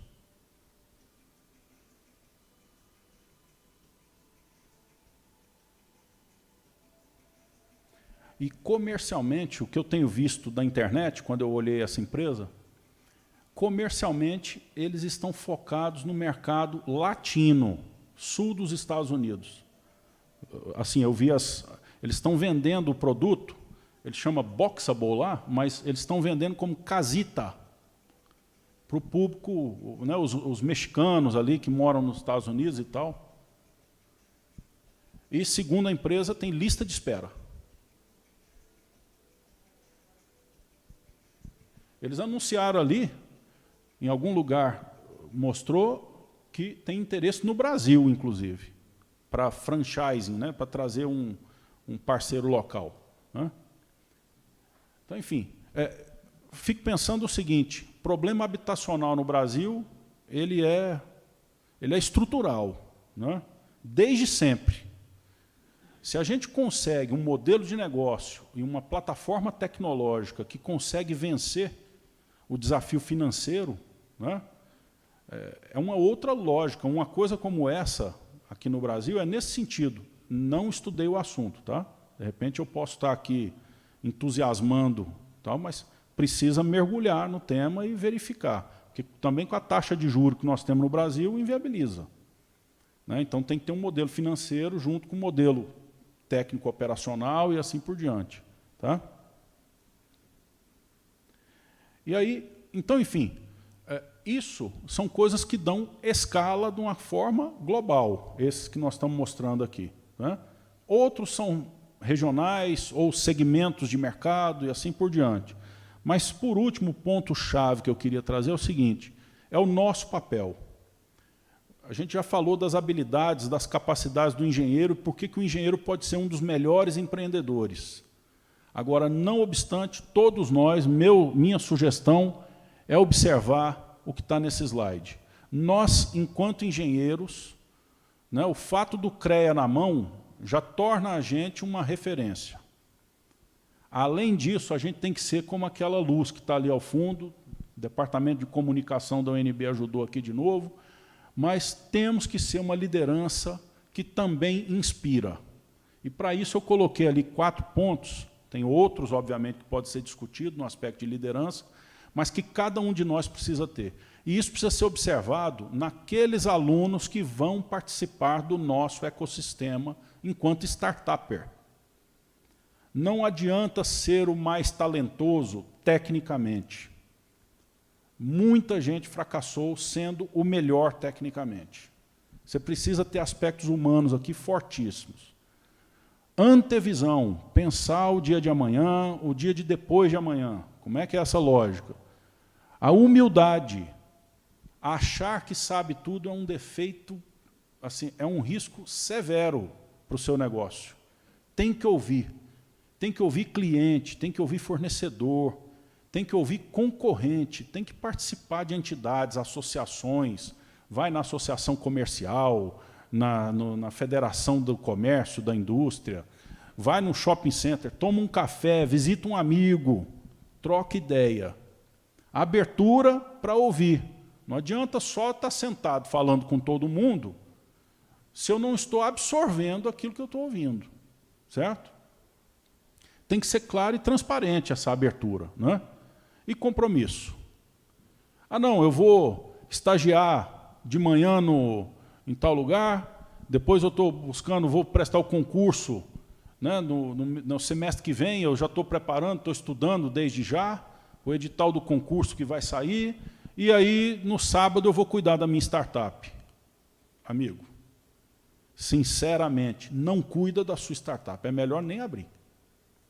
Porque a hora que um negócio começa, se ele não tiver, como eu falei, ele é um oceano azul, não tem outro tubarão ainda na água. A hora que você tiver um primeiro negócio de sucesso, uma transação, alguma coisa que o vizinho olhou e falou, opa, amanhã de manhã você já ganhou um concorrente. Pode saber. Certo? Então, comprometimento. Tem que ter um propósito nobre e tem que engajar. Você tem que levantar a bandeira. Não adianta part-time para startup. Não vai acontecer e seguramente não vai escalar, que é o nosso grande objetivo.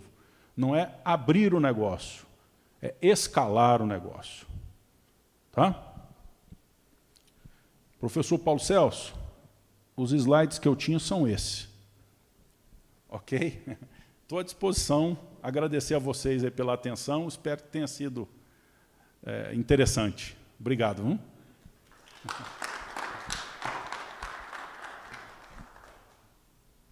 Bom, agradecer ao Humberto pelo esse bate-papo com a gente.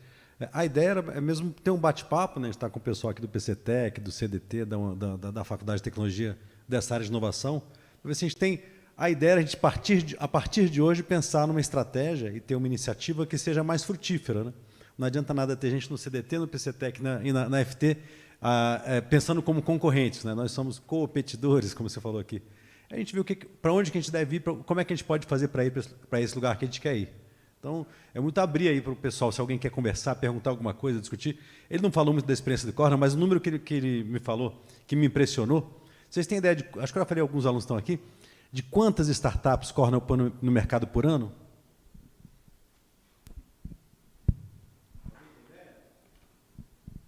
Lá, Cornell tem uma lógica, uma filosofia de trabalhar por temporada.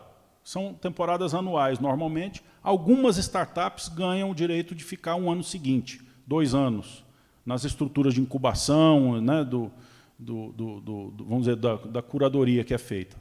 Mas em torno de 600 a 800 por ano passam pelo programa. Né? E interessante, a grande maioria são multifaculdade, vamos dizer assim, falando no nosso conceito aqui brasileiro, mas porque no conceito americano o aluno ele tem uma quantidade de módulos livre, né, maior do que aquela que a gente tem aqui no Brasil, em geral. Né? Então, você vê coisas assim, da engenharia, com um aluno engenharia, com outro da psicologia, com outro da medicina, muito transversal na universidade. Isso enriquece bastante.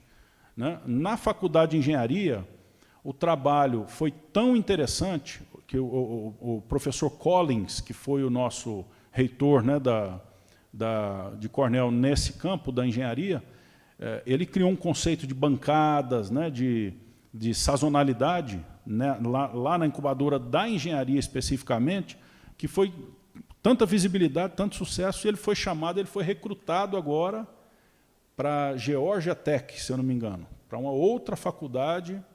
Vamos dizer, pagaram peso de ouro acadêmico para ele, né, ofereceram mais algumas,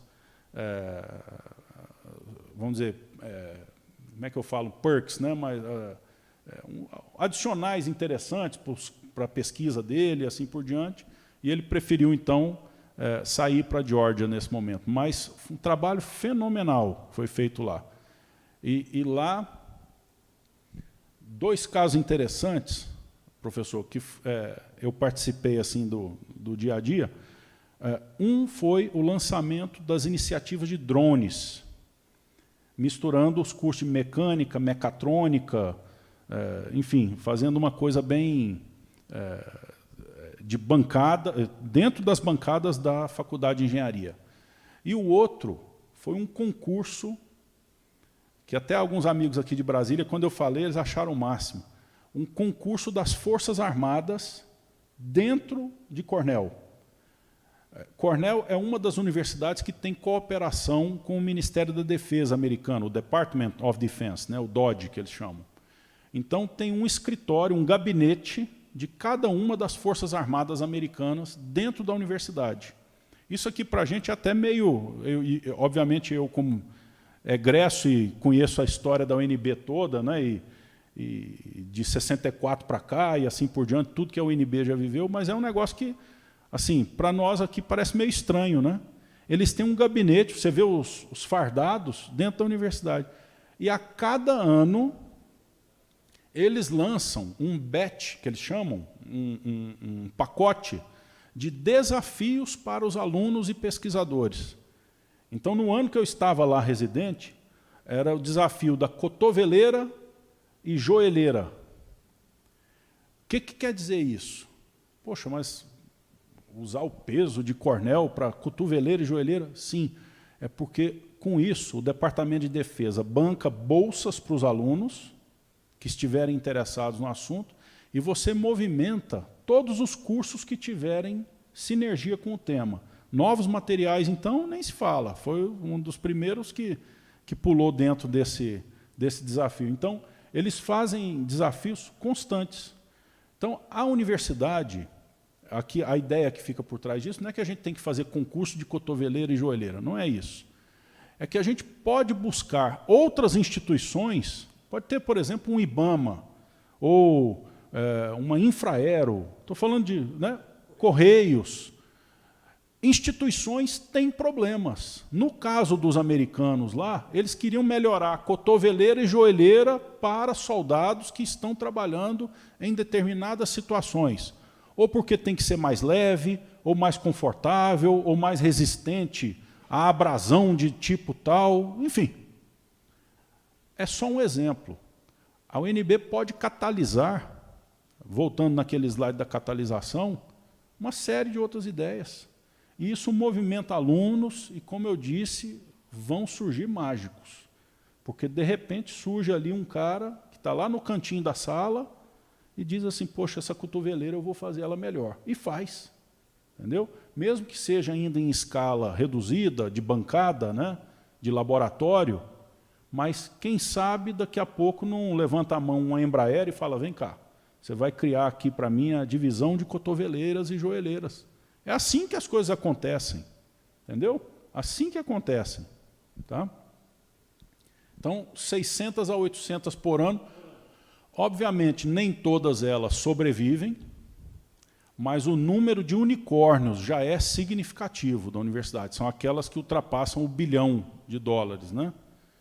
Assim como tem Stanford, tem o MIT, né? E vários outros lá, Harvard também, né? Então, e lá tem uma área também específica muito interessante, porque lá tem uma aura dos prêmios Nobel, né, de Cornell. Então, são mais de 40 prêmios Nobel na universidade. E um cara muito relevante nesse ecossistema de lá é o Carl Sagan. Então, Cornell fala, ninguém consegue levar você tão longe quanto a nossa universidade, né, porque Carl Sagan é a referência da astronomia e assim por diante. E ele foi professor a carreira inteira lá em Cornell. E aí tem, inclusive, o ambiente lá, a casa que ele morou na cidade, tudo vira museu, né? Americano, comercialmente, eles são imbatíveis, né? Mas, enfim, a gente tem muita coisa boa da UNB que pode ser usada também nessa aura. Gente, eu sei que é sexta. Eu sei que é sexta, estamos de noite, mas alguém quer fazer alguma pergunta? É da gente poder desenvolver alguma coisa. É um primeiro contato, né, Humberto? A gente agora está juntando aqui os atores principais, né, para a gente poder gerar esse ambiente e ver para onde que a gente vai. Mas a gente pode aproveitar a sexta-feira, pois não? Não, mas é porque está passando no YouTube, senão o pessoal não escuta. Oi, boa noite. Eu sou Rony, eu sou aluno da FAO, né, aqui na UNB, e eu queria saber assim, como você enxerga as diferenças do mercado não, dos governos internacionais com relação ao governo brasileiro em termos de políticas públicas para desenvolvimento de inovações, assim, né? Porque eu, pelo menos, eu não enxergo essa política pública no Brasil muito bem feita. A gente tem até o caso do Amaral Gurgel, né, com a questão do carro elétrico, que lá na década de 70 ele já tinha previsto isso, e não teve nenhum tipo de incentivo com relação a isso, e hoje em dia você está exatamente discutindo a questão do carro elétrico. Como você enxerga essas políticas públicas aqui no Brasil e externa? Obrigado pela pergunta. Excelente pergunta. O seu nome é? Rony. Obrigado pela pergunta, Rony. Sensacional. Não é à toa que o tema aqui foi de startup para scale-up. Criatividade brasileira, tem estudos, inclusive, que registram isso, mostram isso ao longo do tempo, né? Talvez o principal deles, no aspecto do empreendedorismo, seja um estudo chamado GEM, Global Entrepreneurship Monitor, né? Feito todo ano.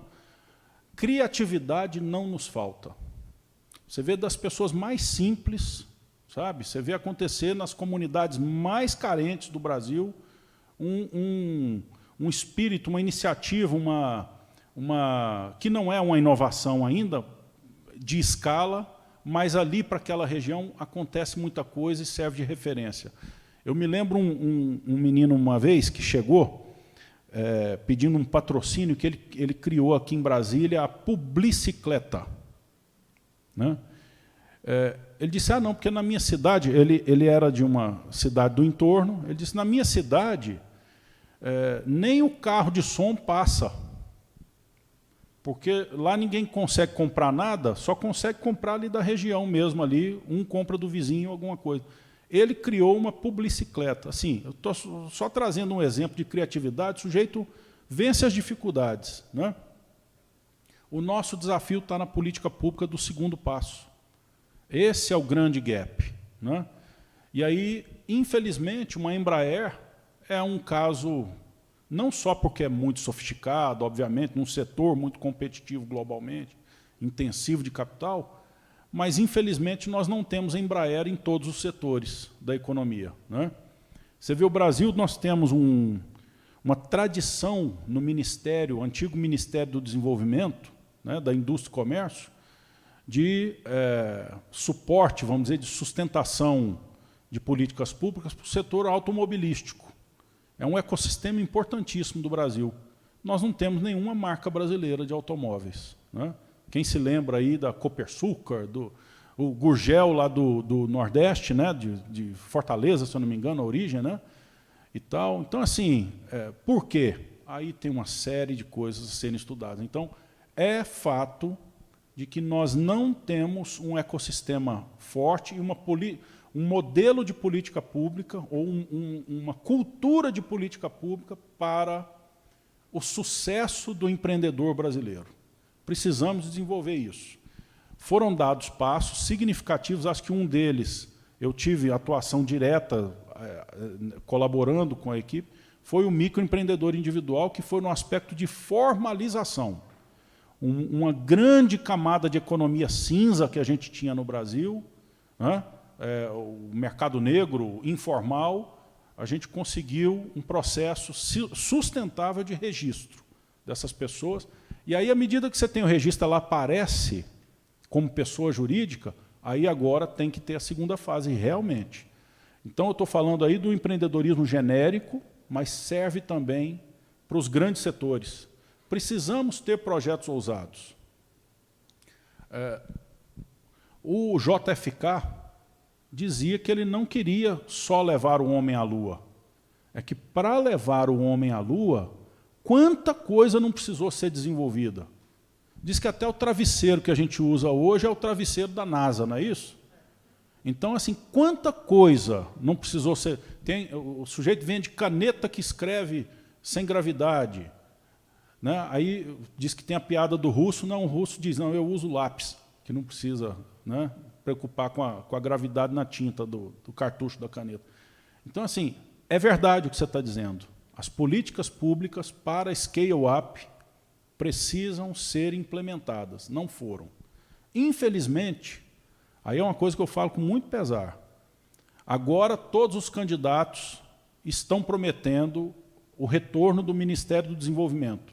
Já era pouco, mas era o que tinha.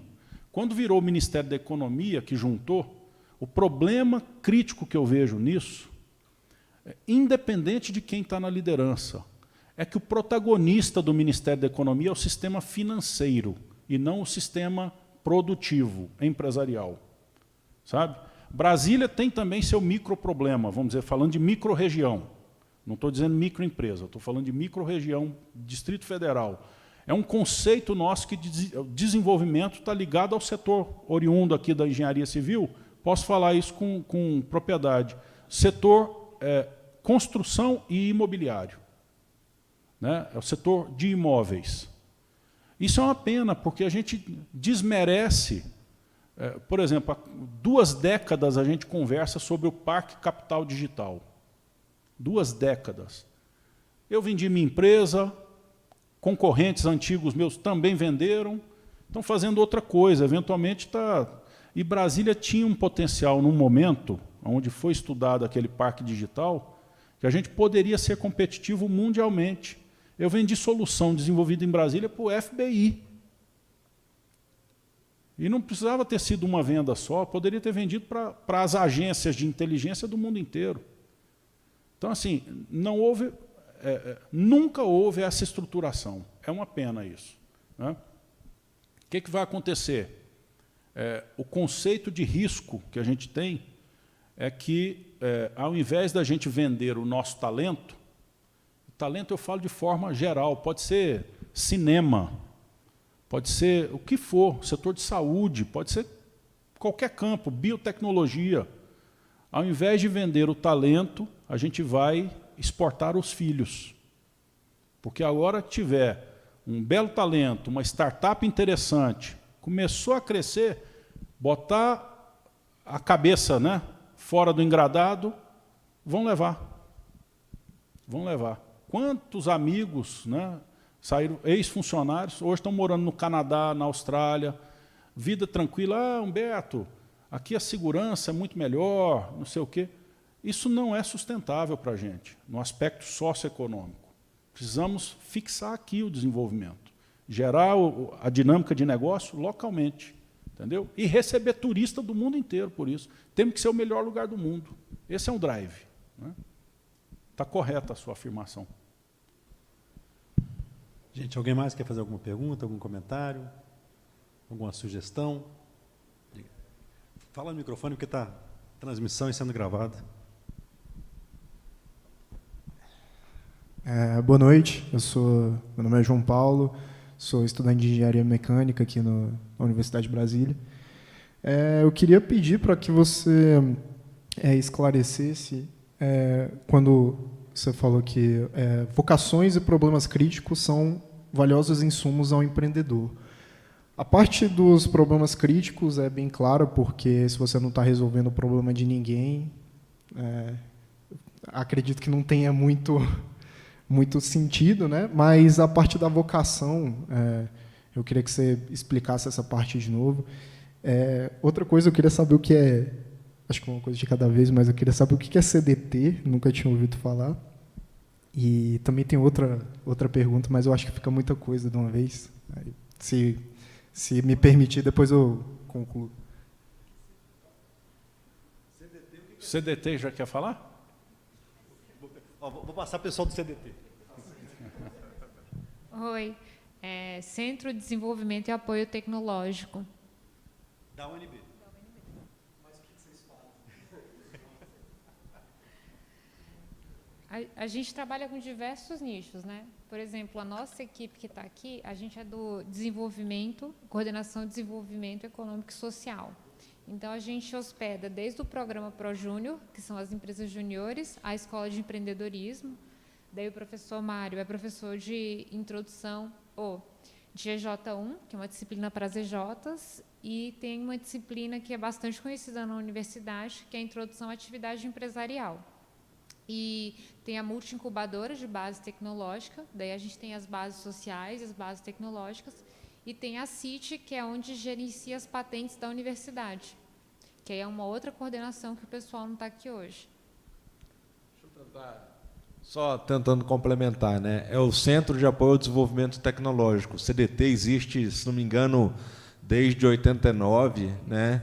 86, e ele surgiu de uma reunião de professores da engenharia que tinham uma demanda para fazer projetos, mas não tinham os mecanismos ainda para realizar esses projetos, para fazer o contato com as empresas. Então, ele surge, na época, o reitor era o Cristóvão Buarque, então ele que cria o CDT, e aí uma série de atividades ligadas à área de transferência de tecnologia foi surgindo. Então, é isso mesmo que a Thaís falou, né? Então, a gente tem hoje uma área que é focada nisso, tem a área de empreendedorismo, que visa criar as empresas, tem a incubadora de empresas, e de uns 2 ou 3 anos para cá, o CDT virou o NIT, né, que é Núcleo de Inovação Tecnológica, né? Então, as ICTs que a gente fala se constituíram em NITs, e aí a gente tem essa perspectiva, mas realmente a gente precisa fazer uma divulgação melhor sobre o que é o CDT, porque muitos alunos não conhecem, né?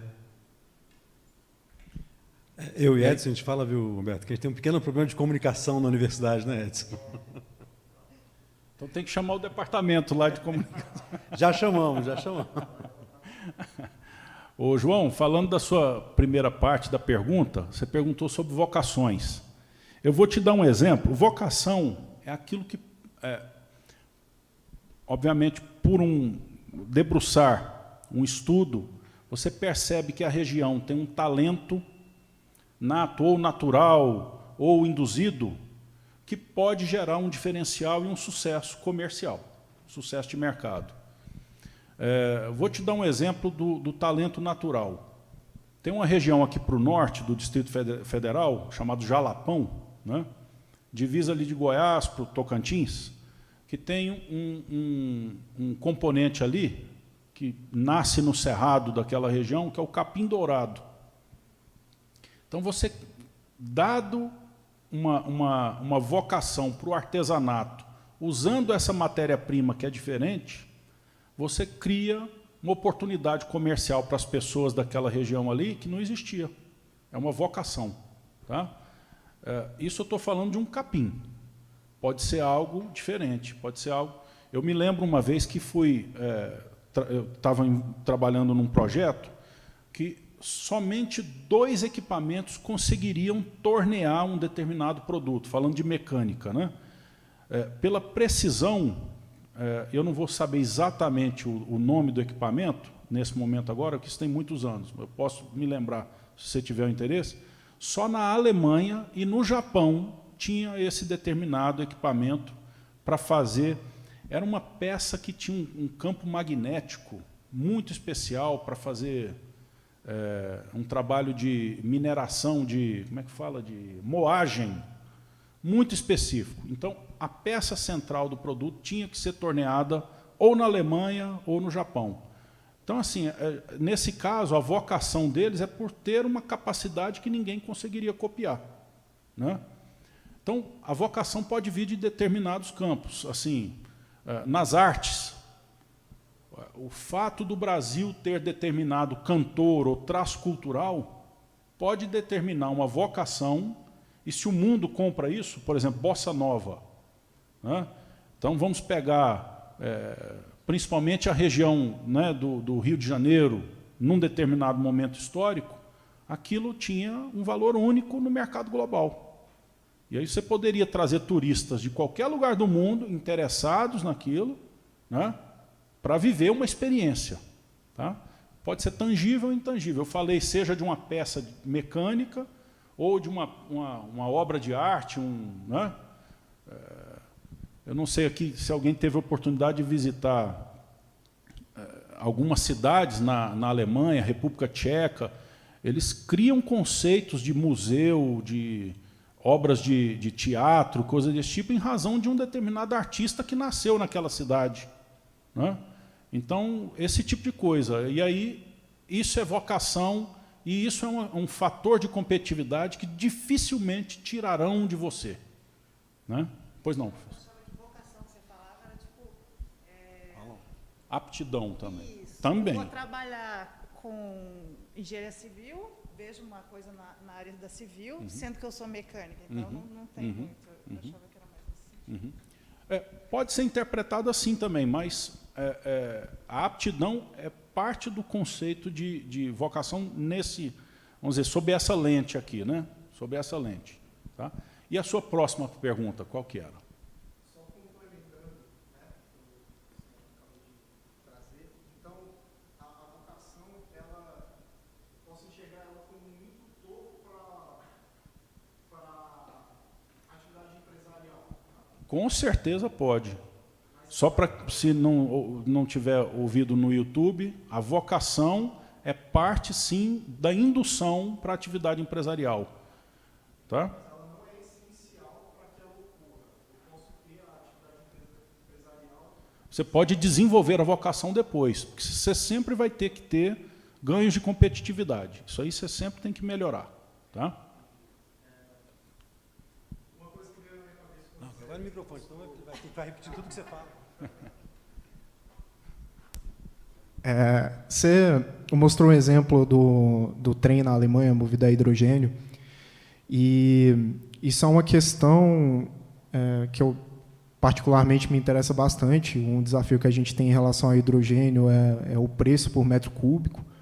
Eu acho que está em torno de $4, e o interessante comercialmente seria que ele tivesse em torno de $2, e também questão de armazenamento, que é complicado. E isso sempre acendeu em mim uma vontade de, às vezes, abrir uma startup que mexesse com isso. Mas, quando a gente fala de vocação, quando você falou de vocação, eu pensei, talvez aqui em Brasília a gente não tenha essa vocação para desenvolver essa atividade empresarial. Então, foi aí que veio o meu pedido para que você esclarecesse essa parte da vocação. E obrigado.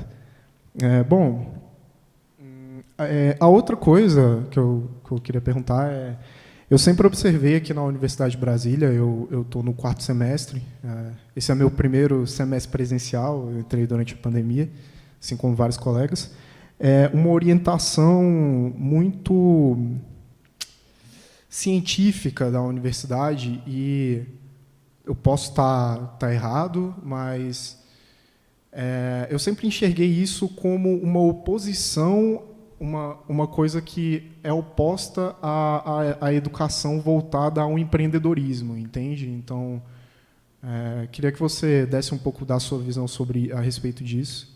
E, obrigado. Deixa eu comentar, então. Quando você fez o raciocínio da energia, preço por metro cúbico, armazenagem, né, estocagem dela, vamos dizer assim, você já está começando a trabalhar, então, o que pode ser interessante para uma determinada startup, certo? Então, pode ser tangível ou intangível. No caso, você está falando de algo tangível, que é o metro cúbico de hidrogênio, por exemplo, né?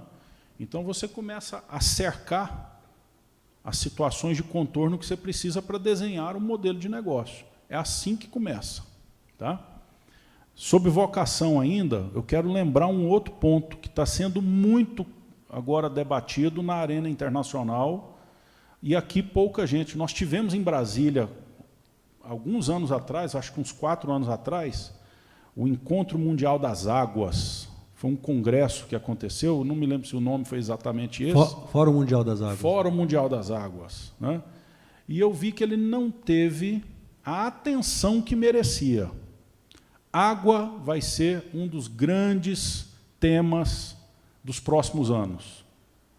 Vocação brasileira. Tem outros países, obviamente, que se posicionam, mas a capacidade que nós temos, né, nata, de água fresca, é relevante para o mundo inteiro. Isso para não falar da Amazônia, da questão verde. A economia verde global também passa pelo Brasil.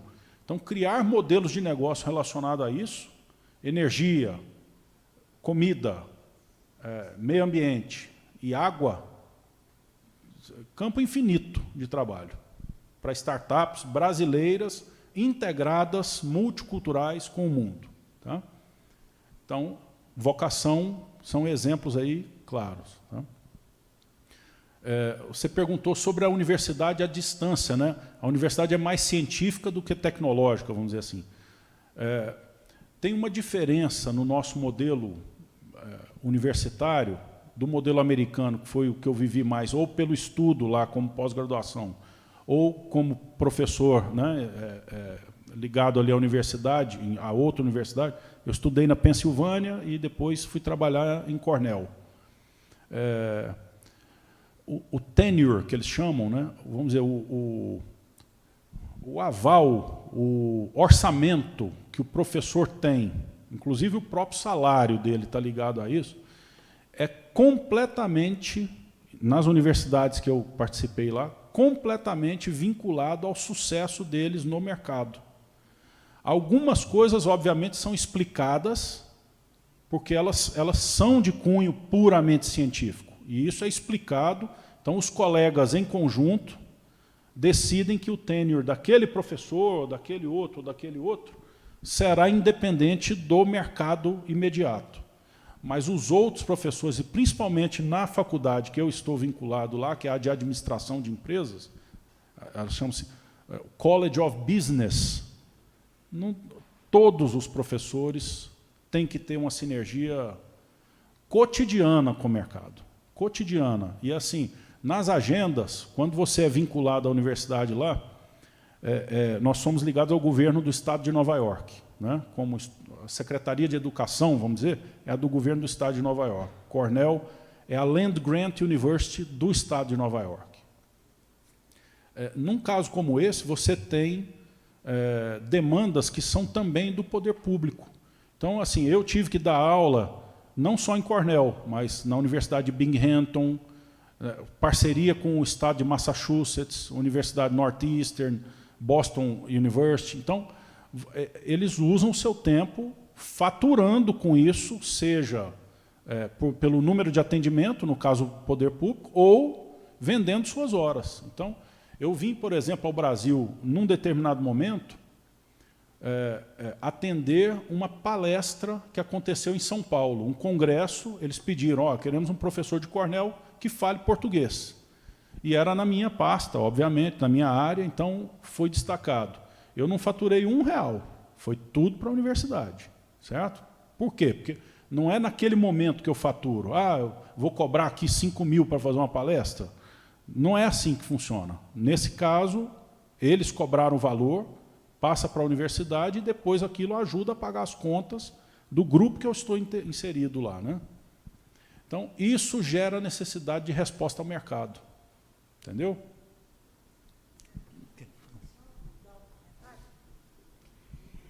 Assim, só comentando rapidamente, que é mais ou menos esse o objetivo mesmo. A FT, os professores da engenharia, acho que eles estão muito nesse foco de mais científico mesmo, mais teórico. E o nosso objetivo aqui hoje mesmo é esse, né? Começar a mudar um pouco essa cara. Então, trazer mais a inovação, trazer o empreendedorismo, fazer com que vocês pensem mais em fazer uma startup, ter ideias mesmo práticas para entrar nesse campo de empreendedorismo mesmo. Esse é o objetivo aqui hoje. Gente, o compromisso era ir até às 8, né? Então a gente está chegando no final do nosso horário aqui, às 8 horas da noite. Eu queria agradecer a presença e a participação de vocês. Então, de novo, isso aqui não é uma palestra solta, isso aqui é a ideia de um movimento que está sendo começado, unir esses 3 atores principais. Edson, quer falar alguma coisa aqui? Não? Passar para o diretor aqui, o Edson. Eu sempre brinco, o pessoal foi muito responsável em eleger o Edson para a direção. Ele cometeu a insanidade de me chamar para ser vice-diretor. Bom, quero agradecer aqui ao Humberto, né, pela essa oportunidade da gente ouvi-lo. Eu quero comentar um pouco, né, sobre a nossa iniciativa, né, mas o PC estamos à frente da direção há 4 meses, né, e um dos programas que a gente acabou de criar foi justamente um programa de inovação da FT, né? A nossa intenção com isso é criar aqui na FT um clima, né, mais favorável, né, ao nascimento de startups e também fomentar as startups, né, e o empreendedorismo na FT, né, que era até uma pergunta que eu ia te fazer, porque, embora a UNB tenha sido protagonista no passado, né, com a criação do CDT, né, foi uma das pioneiras no Brasil a trabalhar a questão do empreendedorismo, a UNB hoje não está nesse nível de desenvolvimento nessa área de startups, por exemplo, como poderia estar, né? E você falou muito focado, né, no aluno, né, no empreendedor. O que você acha que está faltando na UNB, né, para a gente ter uma sintonia maior com esse empreendedorismo que, né, o nosso Bermudes teve lá atrás, junto, obviamente, com outras pessoas, incentivado, obviamente, pela universidade, né, foi uma iniciativa da universidade de criar o CDT, mas colocaram na mão do Bermudes, ele fez um trabalho maravilhoso, né, que é o CDT, mas que ultimamente parece que não está, né, criando esse ambiente que a gente está sentindo falta, né?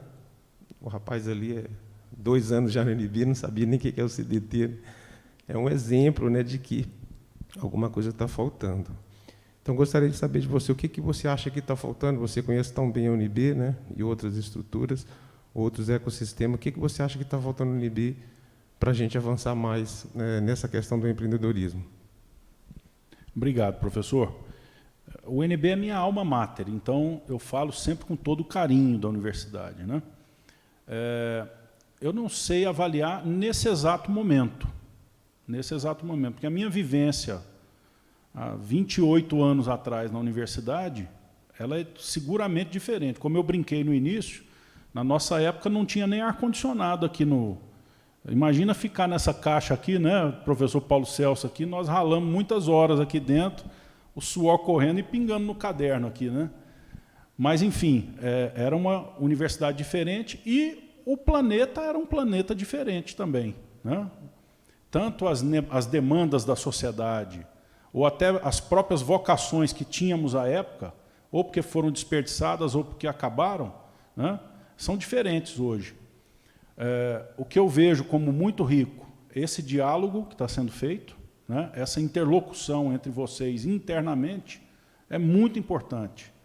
E apresentar uma cara única para a sociedade, seja para os governos, seja para as empresas e assim por diante, porque há muitos pontos de interlocução. O Sistema S é um grande ponto de interlocução, as associações empresariais, né, para que a UNB possa fazer uma coisa que eu vejo as universidades que têm sucesso no empreendedorismo fazerem: boas escolhas. Se a escolha for ruim, a gente atrapalha a vida dos alunos. Mas a hora que uma universidade, com a pujança da UNB, escolhe bem, ou nicho, ou forma de atuação, instrumentos que ela vai oferecer, e assim por diante, aí pode deslanchar muita coisa, a mágica acontece, né? Então, acho que carece também ouvir os alunos. O aluno não vai ter a experiência de mercado. Quando o aluno tem experiência de mercado, ele ouviu no estágio, ou ouviu em casa, porque os pais ou os irmãos mais velhos têm alguma experiência de campo e estão trazendo. Mas é interessante ouvi-los até para que tenha voz. Mas um ponto fundamental é o ambiente de encontro. Falando do case Finlândia, professor, a minha filha mais velha, que eu já citei aqui, ela vai ficar brava comigo, eu não vou falar o nome dela aqui, que ela morre de vergonha, né? Mas é a Amanda, né? Ela, num determinado período, 3 semestres atrás, se eu não me engano, ela teve a oportunidade de fazer o Summer, né, um período de 2 meses lá na Finlândia, foi lá para Helsinki. E aí me ligou no primeiro dia. Ela disse: papai, você não vai acreditar. Eu falei: o que foi?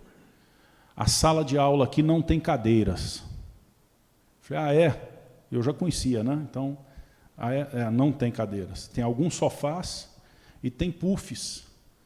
A gente assiste a aula no puff. Eu falei: você gostou disso? E o curso que ela fez lá era justamente na área de empreendedorismo, né? Eu falei: você gostou dos puffs? Ela falou: adorei. Eu sento aqui no puff muito mais confortável e tal. mas, fundamentalmente, o ambiente físico que eles criaram nessa unidade era para propiciar uma conversa com o sorriso. É algo parecido com isso, a tradução do finlandês para o português. Você conversar num ambiente agradável. A gente aqui é muito, seja pela imposição de universidade pública e tal, como é que eu vou explicar para um órgão de fiscalização que eu estou comprando um puff para os alunos sentarem, né? Então, tem esse tipo de amarra que a gente tem que ser, vamos dizer, flexível ou criativo para vencer. Mas, às vezes, é um puff. Pode ser simples como isso. Às vezes, é mais complexo. É um organismo, um órgão de fiscalização, de financiamento que tem que estar junto, uma FINEP, uma FAP e coisas desse tipo. Mas a interlocução e a UNB ser protagonista, se colocar com aquilo que ela tem de capacidade de ser protagonista. A UNB pode ser protagonista não é só para o Distrito Federal, não, para o Brasil. Ela tem reputação, tem estofo, tem talento, principalmente, os seus professores, né? Nós tivemos aula com cada professor espetacular durante a formação e seguramente continua, né? Então, acho que dá para fazer muita coisa. Bom, nós acreditamos nisso também, né? O nosso programa, um dos principais objetivos é justamente descobrir, né, o que a gente precisa de fazer, né, para que a mágica aconteça, né? Toda vez que eu converso com algumas pessoas que trabalham com inovação, né, o Manuel tem bastante experiência na área que a gente está trazendo para nos ajudar, né? Ele sempre fala, né, se a gente tem que começar, porque a mosca pica e o negócio vai para frente, né? Espero que a gente consiga fazer isso. Agradeço a presença de todos. Mais uma vez, Humberto, muito obrigado aí pela colaboração. Agradeço ao pessoal do CDT, aos alunos, professor PC, professora Paloma, né, nossa coordenadora de inovação do PCTEC. E até a próxima, né? Obrigado. Boa noite a todos.